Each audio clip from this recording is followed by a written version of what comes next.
শীতকাল মানেই একটু চটপটা কিছু খেতে ইচ্ছা করে। আর এখানে আমি কি করে নিচ্ছি বুঝতেই পারছো, পাও ভাজি করছি। তার জন্য আমি আলু, ফুলকপি, গাজর আর কড়াইশুঁটি সবকিছু কুকারে দিয়ে ভালোভাবে সিদ্ধ করে নিচ্ছি। আর এখানে দেখো পেঁয়াজ, ক্যাপসিকাম, কাঁচা লঙ্কা কুচি আর আদা রসুন আমি কুচিয়ে নিয়েছি। আর নিয়েছি দুটো বড় সাইজের টমেটো, একটা কুচিয়ে দেব আর একটা কিন্তু পেস্ট করে দেব। আর এদিকে দেখো সবজিগুলো আমার ভালোভাবে সিদ্ধ হয়ে গেছে।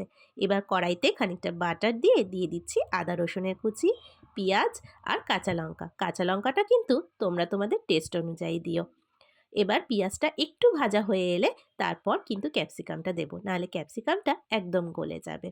আর তারপরে এগুলো ভালোভাবে ভাজা হয়ে গেলে দেবো টমেটো কুচিটা। আর এইদিকে দেখো পাও ভাজির পাউরুটি একদম টাটকা ছিল, সকাল সকাল হাজবেন্ড বাজার থেকে নিয়ে এসেছে। এবার এই টমেটোটা একটু নরম হয়ে গেলে আমি সবজিগুলো সব ঢেলে দেব।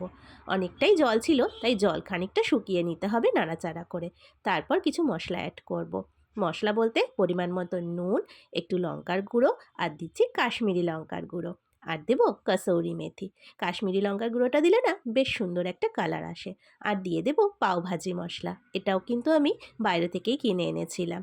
আর দিচ্ছি টমেটো পেস্ট। সব কিছু দেওয়া হয়ে গেলে ভালোভাবে কিন্তু স্ম্যাশ করে নিতে হবে। তারপর নামানোর আগে ধনেপাতা, একটু লেবুর রস আর বাটার অ্যাড করে নামিয়ে নাও। এবার একটা তাওয়া বসিয়ে বাটার দিয়ে তাতে পাওগুলোকে সেঁকে নিচ্ছি। পাওগুলো না আমার আলাদা হয়ে গিয়েছিল, তাতে কি, আমরা তো ছিঁড়ে ছিঁড়েই খাবো। একদম রেডি পাও ভাজি।